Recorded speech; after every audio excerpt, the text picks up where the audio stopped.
Okay, picture this. You are on the most perfect, beautiful tropical beach. The sun's out, the water is that crazy turquoise color, and your feet are sinking into the softest, whitest sand you can possibly imagine.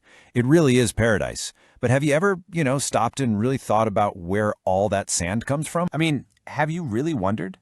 Because the answer is way more surprising and, honestly, a lot more bizarre than you'd probably guess. So, let's just get right into it. The big secret behind that postcard-perfect beach isn't what you think. It's not just about geology or crushed-up shells. Well, at least not entirely. Yep, you heard me right. That pristine, powdery sand that you love so much, a huge chunk of it has been, pooped out by a fish. No, seriously, I'm not making this up. And this whole process actually has a name, and it is fundamental to how these amazing ecosystems work. The scientific term for this is bioerosion. It's this incredible, unsung force of nature that literally builds the very foundation of so many tropical islands and beaches. And the #1 artist behind this masterpiece? Well, let's meet them. The undisputed champion of bioerosion, the true architect of our favorite tropical vacations, is the one, the only, parrotfish. These super colorful fish are basically eating machines. I mean, they spend up to 90% of their day just grazing on coral reefs. They get their name from their very distinct mouth, which, you guessed it, looks a whole lot like a parrot's beak. And as we're about to see, that beak is the key to their incredible sand-making superpowers. The amazing writer Rachel Carson wrote that, and it's just so true. For so many of our planet's tropical beaches, that story is being written by the parrotfish, one single bite at a time.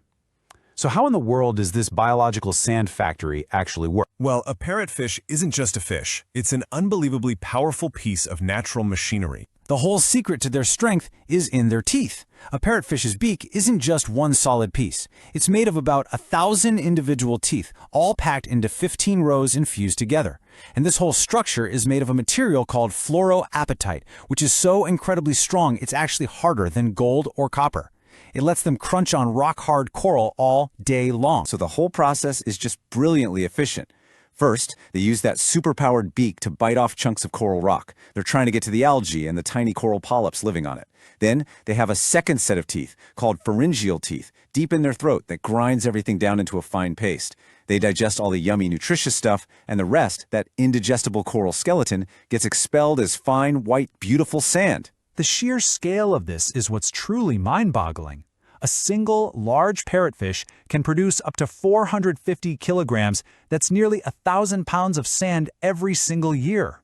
To put that in perspective for you, that's about the same weight as a baby grand piano from just one fish. And when you add up what an entire school of parrotfish can do, the impact is just staggering. For instance, one study in the Maldives found that parrotfish were responsible for up to 85% of all the new sand on the reefs and beaches there. But believe it or not, making sand is only one part of their story. These fish aren't just building our beaches. They are absolutely essential guardians for the entire coral reef ecosystem. Think of them like the reef's gardeners. Their constant grazing is crucial because it keeps fast-growing algae from completely smothering the coral. This clears up space for new, young coral to settle down and grow, which keeps the whole reef healthy and diverse.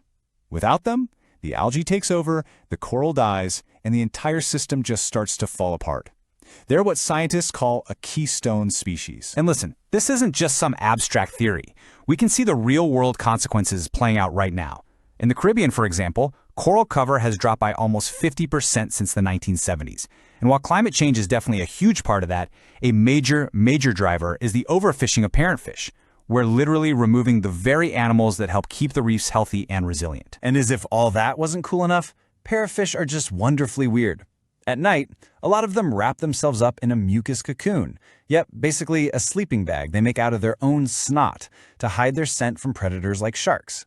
And if that's not wild enough for you, most parrotfish are born female and can actually change sex to become male later in life. Nature is just amazing. So you see, this is way more than just a fun nature fact. The future of this remarkable fish is directly tied to our own well-being. And the connection is incredibly direct. Healthy reefs, which are maintained by parrotfish, help protect our coastlines from storms and erosion.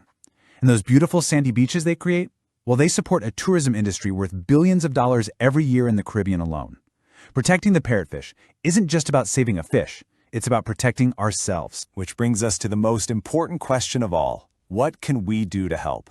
The good news is the solutions are pretty clear, and they really start with the choices that we all make. Okay, first and foremost, if you see parrotfish on a menu, just don't order it.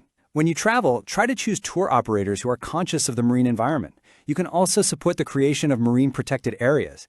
These are safe zones that give these crucial fish populations a place to recover and thrive. And finally, just talk about it.